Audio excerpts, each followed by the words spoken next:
This is a shingle patch repair, as you can see.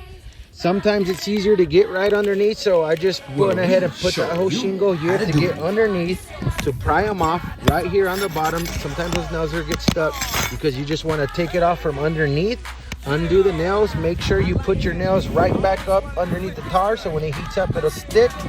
And what I'm gonna do is actually get some roof tar right here, and I'm gonna actually put it right here on the bottom of it so it'll make sure it's gonna get that stick with that new one to the bond.